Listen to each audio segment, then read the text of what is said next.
Introduce our guest today, and her name is Eun Strawser.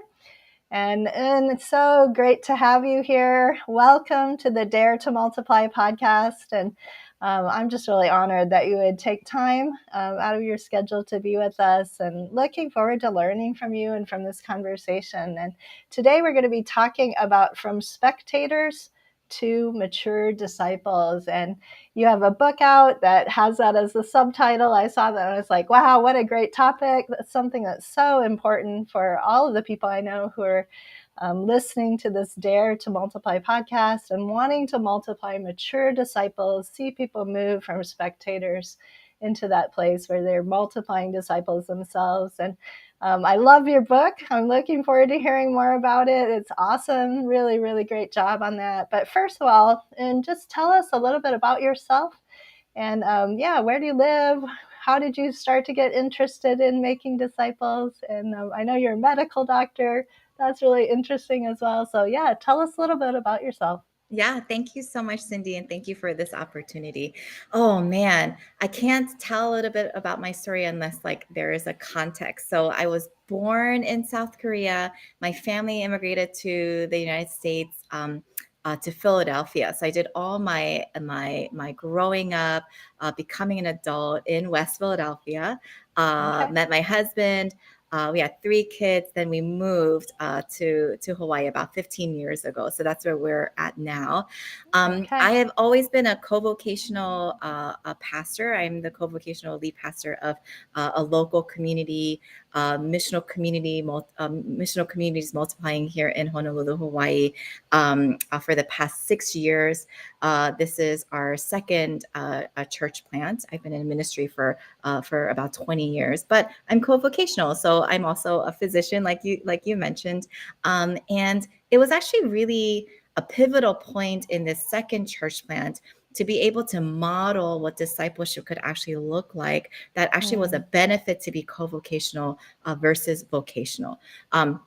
This is not to say that every leader and every church leader needs to be co-vocational. I just know that I get to also live in a benefit from living this way, because it already from the get-go convinces a group of people that you're modeling for what discipleship could look like, that, oh, actually, it's not just professional ministry leaders who are the only ones who are called to disciple others. That it's actually me and you and everybody in our community that are also given that same call. That's not a special leadership call, but it's the same call to all of us. So my life has been probably thinking through discipleship and how to quote unquote normalize it in the Western church world, because I just believe so wholeheartedly in this work.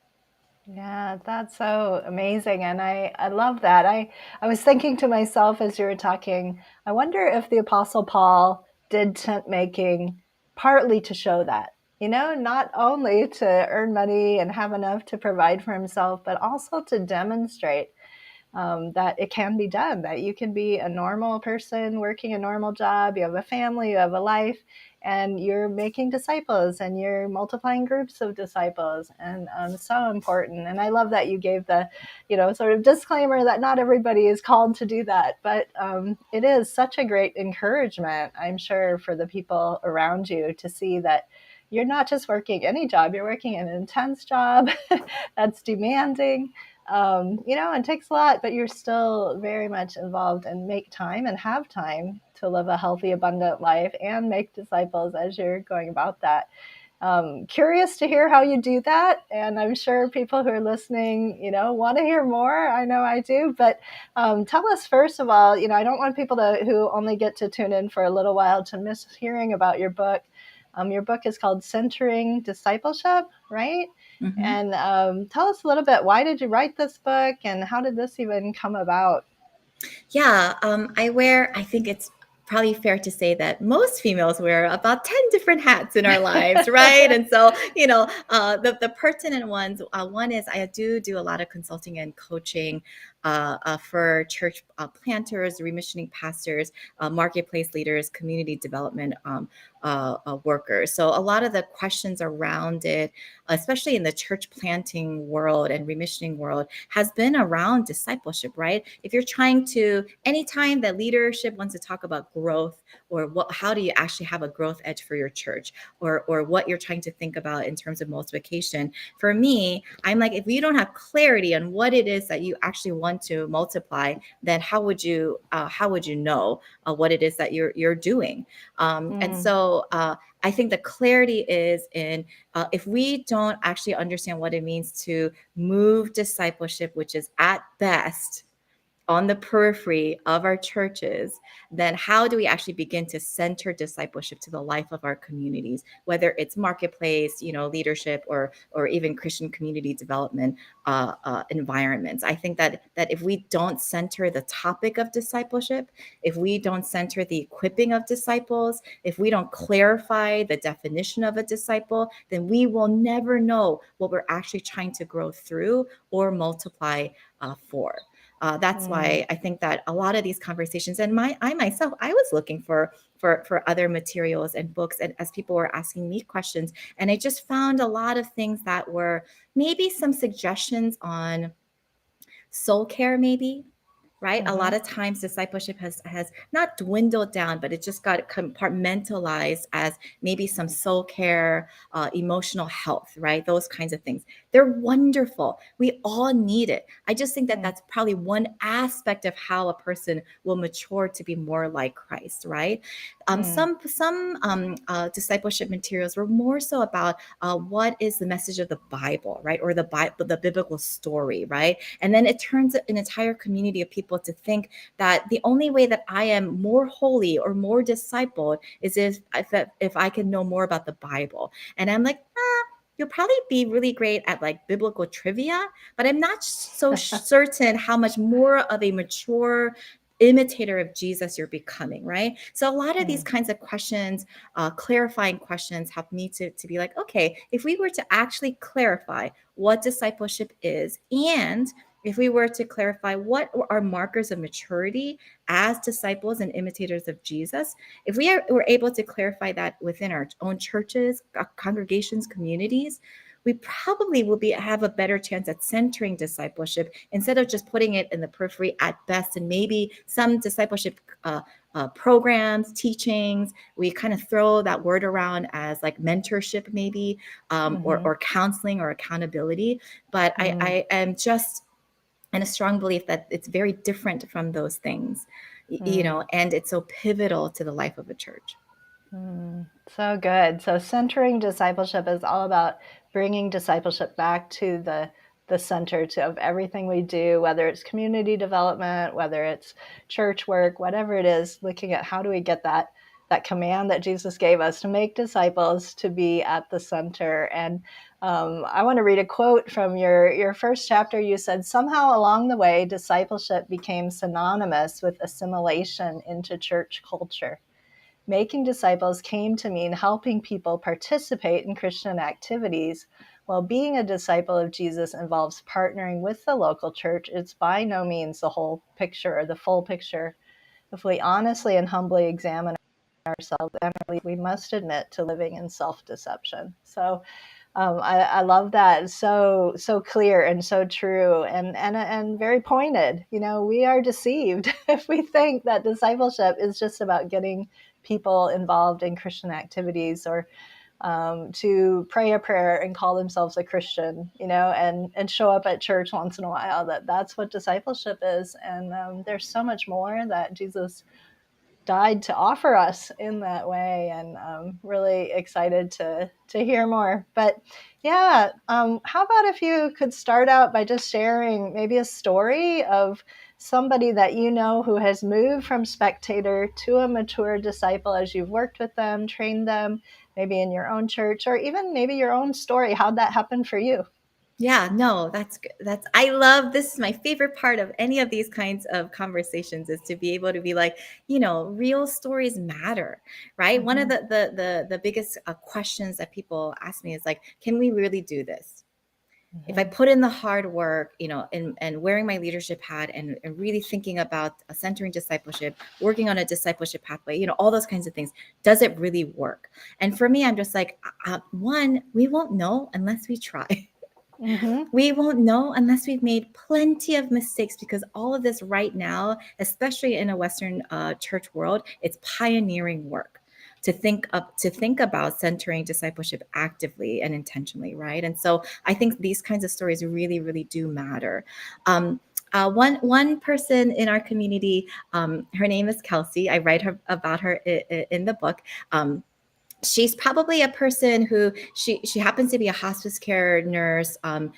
She self-proclaimed that she probably looks like she's 12 years old, and no one will ever be convinced that she's old enough. But because of the look, right?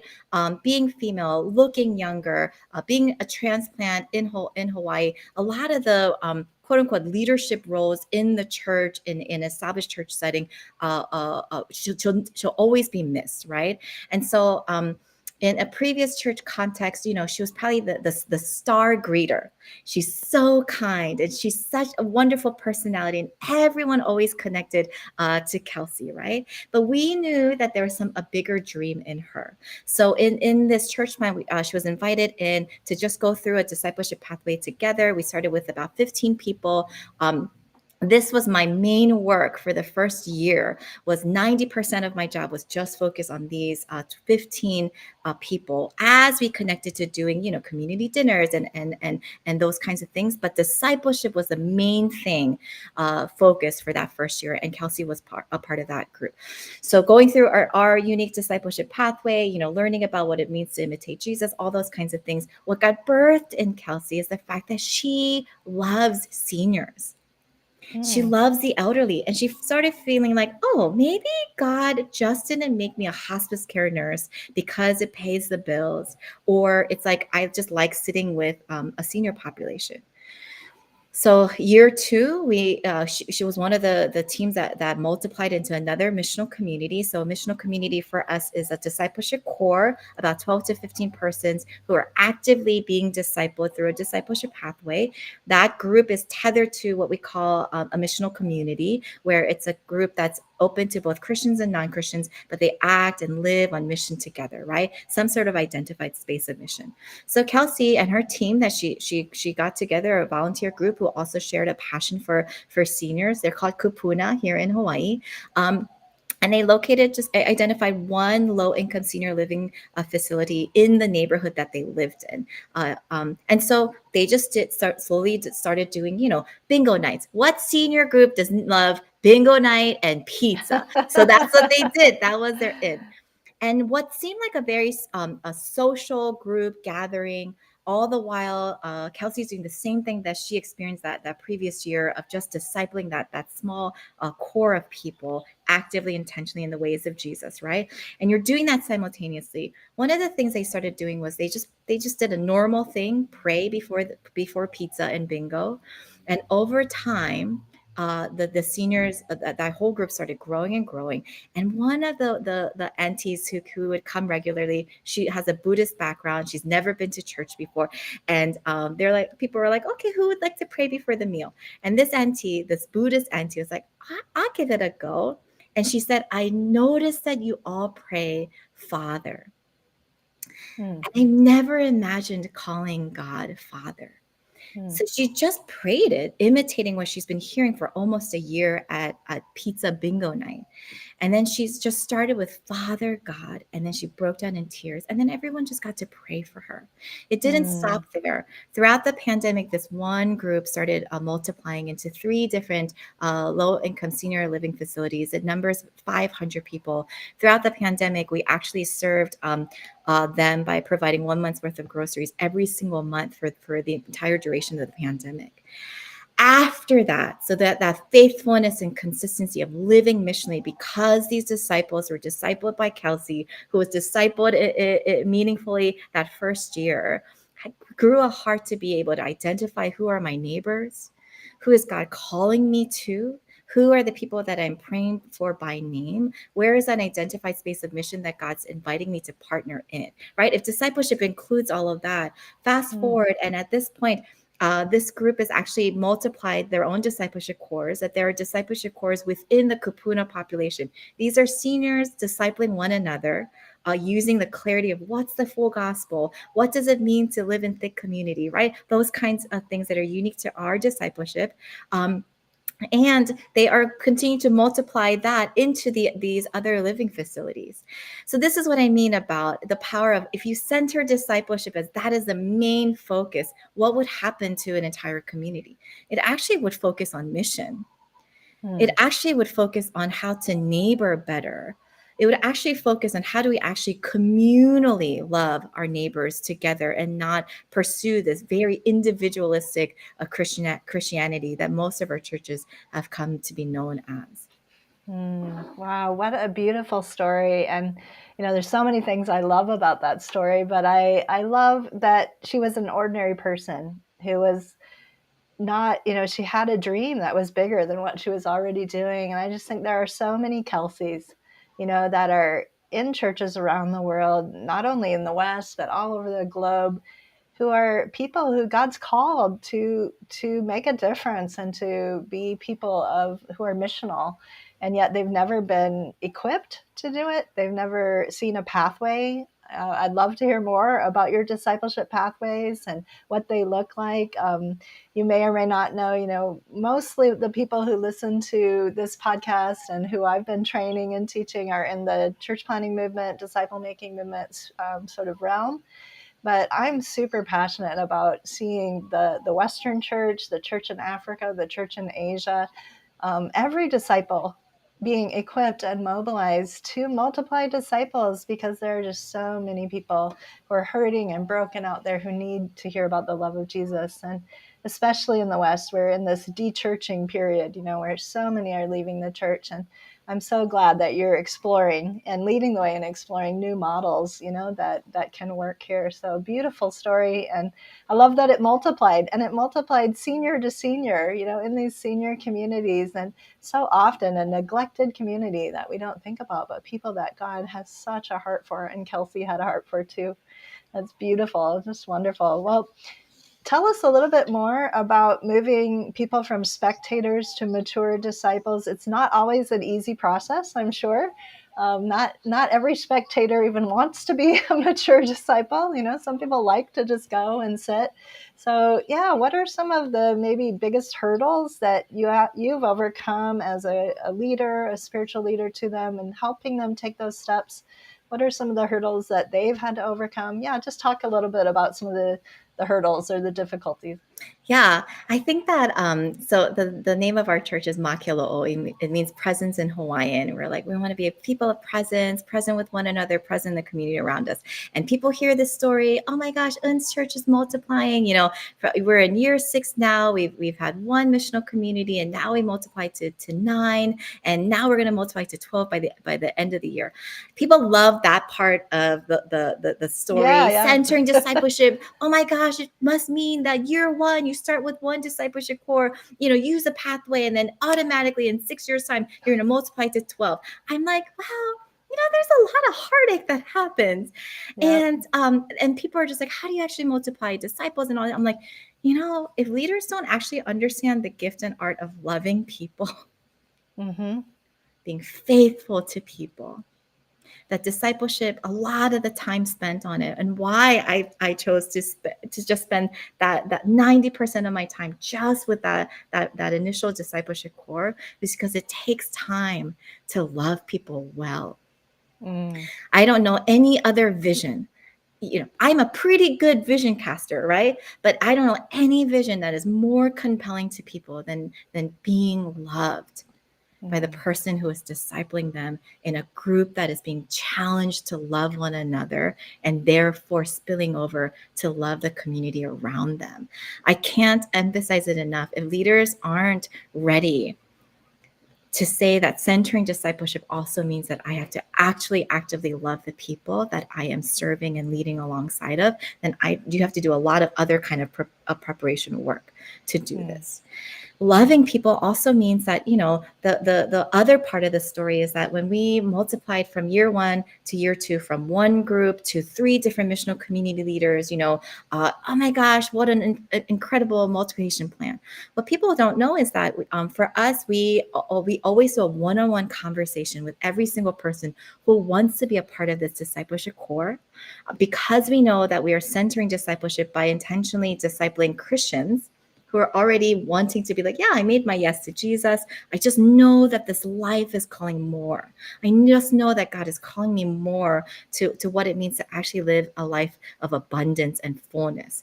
We have that conversation so that people are really clear about what the commitment level is, that there's going to be challenges as we kind of go through. Imitating Jesus also exposes the places where we're not really great at imitating Jesus.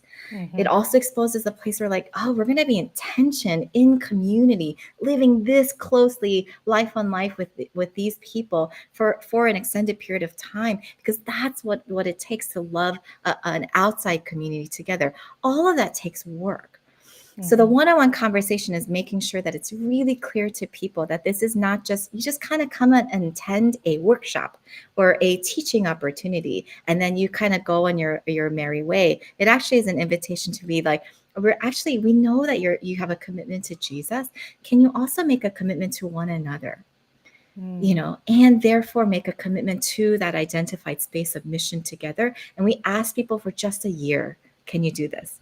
What would happen in you? What would happen through you? And what would happen around you because of that commitment? So that calling and that vision casting is really high. From year 1 to year 2, we had 65 people come to our first ever vision day. Oh my gosh, 65 people coming could mean that, there's like 10 different multiplications that could happen, all these things. One-on-one conversations with all 65 people meant that only 12 people at the end of that first year said yes, which meant just one more multiplied missional community space. So So I hear you talking about kind of this filtering. You're casting vision broadly, and then you're having these one-on-one conversations to really make sure they understand what it means to commit to this level of being discipled and being missional with others around them. And you're filtering.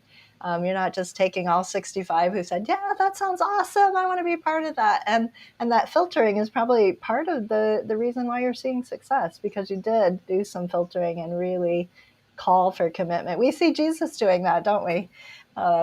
He preached to the crowds, but then he called people to come and pick up their cross and follow him. And not everyone did, but those who did, those are the ones that he invested more in. Yeah, that's so good. I think I interrupted you. And so was there something Oh, else? no. I was just gonna just add that, a lot of times the biggest hurdles are that people's intentions are not because they want to be equipped to become missional within a community. People most of the time are craving, like, I just want to be a part of a community, or I just want to be a part of doing something meaningful, and, I'm like, we can all just get in line, especially in this very post-millennial Gen Z world where all new emerging leaders, everybody wants to do something meaningful, to do good, right? But I'm just like, I don't think imitating Jesus is just doing good. Right. And so it can't just be doing good, and it can't just be about being a part of a thing or a group. Right. It's both. Right. We're being called to imitate Jesus together in community, not in silos. What happens to a group of people who are imitating Jesus together and beginning to see their community around them through the same eyes that Jesus sees that same community? That's discipleship in a community setting, right? It's really challenging people to be like, this is not siloed work. This is not just to meet a need so that you have that sense of purpose met. It's also not just to meet a need so that you have that sense of belonging met, right? It's redefining, what does purpose look like in imitating Jesus, and what does belonging look like because we imitate Jesus. Belonging, imitating Jesus, looks like we're going to actually lean into conflict because we love my brother and sister enough that we want to resolve this and actively participate in forgiveness on a regular basis, right? If our discipleship community doesn't include that, it's going to be a lot of shallow relationships that will be multiplied, right? If we're only Mhm. going to be discipling people to just do good things, a lot of good service acts will happen, but I guarantee people will not have exercised the arms of knowing how to faithfully be with people, especially when the glitz and glitter of it goes away. Yeah, so good. And I think what you're talking about has so much to do with becoming, imitating Christ, becoming like Jesus. It's not about joining a program. It's not about getting, having a meeting once a week, but it's really this life on life kind of community, learning and growing together in being transformed by God and His Word. Maybe just describe for us a little bit more, what does that community actually look like? Because I know for a lot of people, they can't get their heads around that. What does that actually look like when you start having those groups and those missional communities, or discipleship? As you took that 16 or 12 that you started working with for a year, I love that you only asked for a year commitment, and I'm sure many continue far beyond that. But you kind of starting there. What do you do with them when you get them together? Yeah, I think my biggest advice for leaders is that if we can be people who are vision casting, but if we don't actually see a vision of a future people that we Mm, are convinced and committed to, it's going to be a really, really hard thing to center discipleship in our communities. So, and the question is, what do our future people look like? mm, Well, how do they behave?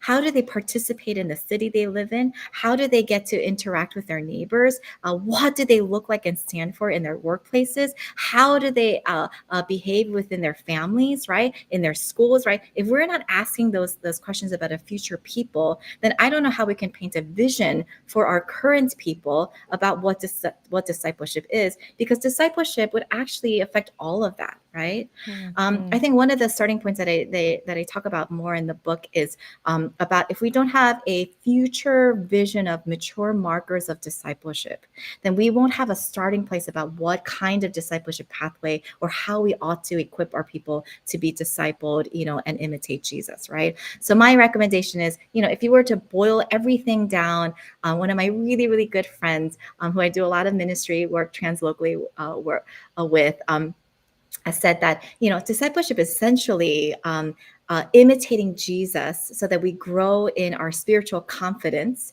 and our social competence. We need mm, both to actively imitate Jesus. I would just add that we can only do that in the setting of a community on mission together.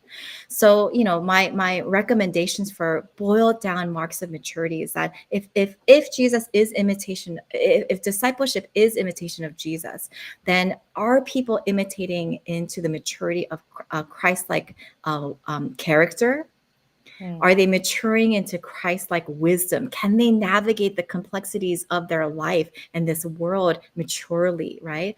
Are they actually maturing in Christ-like theology? Do they think about God the way Jesus thinks about God, right? Do they think mm, about how God thinks about humanity the way that Jesus thinks about human beings, right? Do they also make it so that the way that they think and know about God affect the way that they themselves think?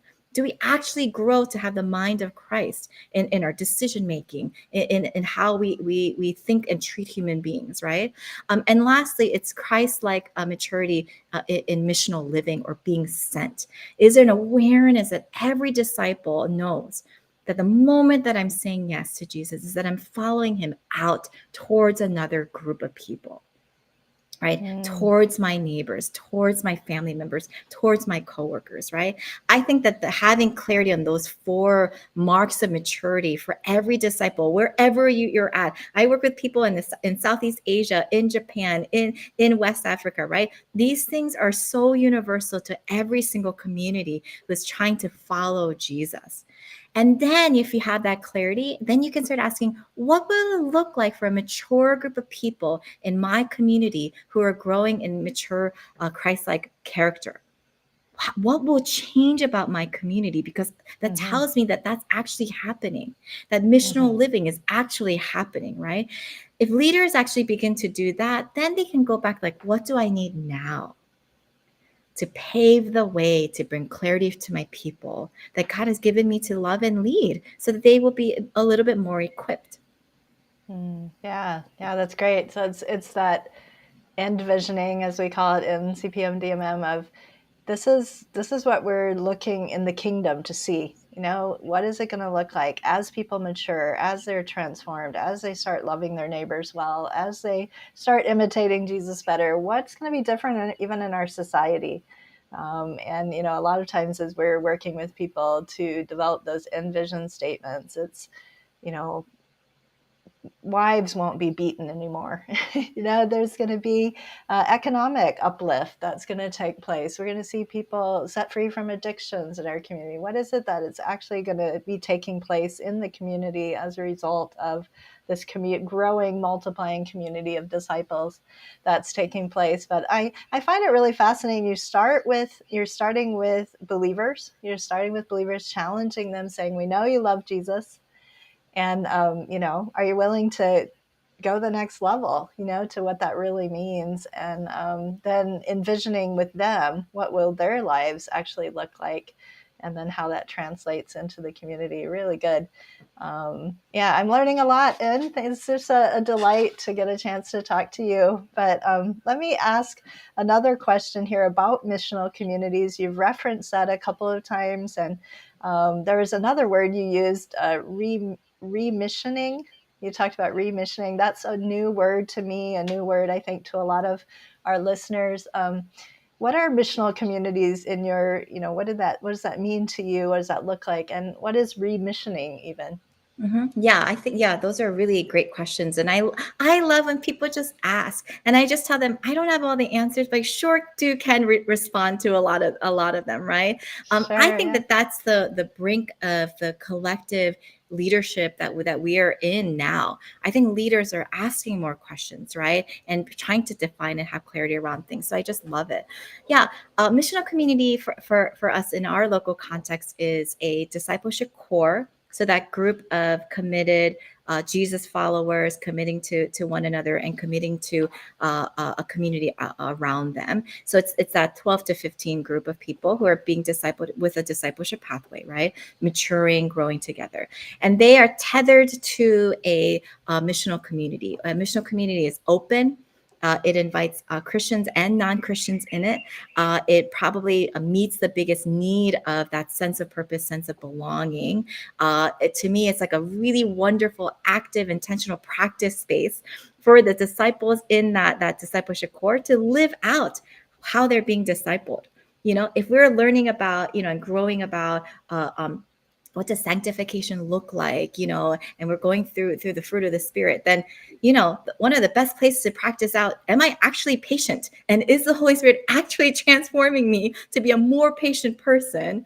You kind of know that in that missional community space where you're working with both Christians and non-Christians within that community. So that's like the bingo night. Is that what Exactly. you mean? Okay, Exactly. Yep. yeah. Exactly. It's our identified space of mission. So we have open spaces, which is a weekly community dinner as one of them. Another one is a neighborhood-based our kahuhi, but just on that street, doing a houseless ministry together. But their neighbors are doing it together. We have a marketplace one. It's a business model missional community where this one a restaurant is hosting, being the living room for the entire community, right? So different models of what that missional community space is, but in general, it's an identified space of mission. There's a clarity on who the people are that we want to serve and minister to and with.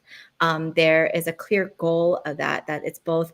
We have a goal of every time we have these kinds of spaces that it's 50% Jesus followers and 50% non-Jesus followers. So who we invite will change who comes to these Mm, gatherings, right? those kinds of things, and then we kind of multiply from there. Remissioning, because I also do, my previous context was remissioning an established church setting to become more thinking about how to center discipleship, right? I think remissioning is the work of, well, what parts of an already established or traditional model church or church plant needs to die Mm, so that discipleship can actually be centered, because we can't do all of it.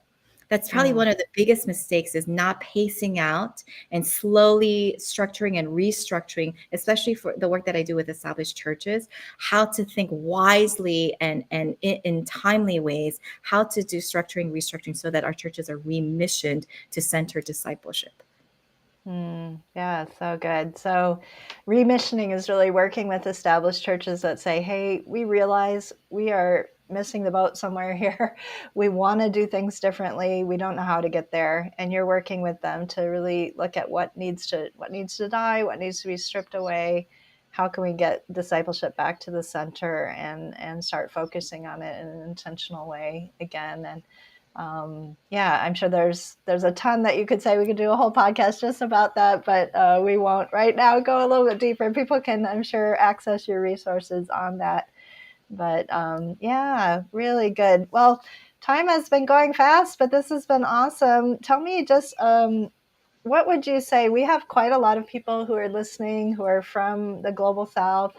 I love interviewing somebody who's from a Korean background and also a lady. Yeah, and so good to hear from you, and such wisdom that you've shared today for everyone. But would you speak specifically to our global south audience and to maybe even women, Asian women who might be listening and saying, it's not so easy always to be doing this church planning thing and multiplying communities? Any encouragement that you might have for them? Yeah, I think it probably is a general encouragement to anybody, just because I'm just like, the things that all of us should be learning from the global south and from pockets of minority leaders, whether the minority is because we happen to be female, right? I actually think that if our male Western, counterpart leaders actually pay attention to the things that this particular set of leaders excel at, I think it is something to be mindful of. Then it's the same kind of advice. Is I think it's starting with who did God already give you, Mm, and does that group of people actually reflect the community that we are serving and living with?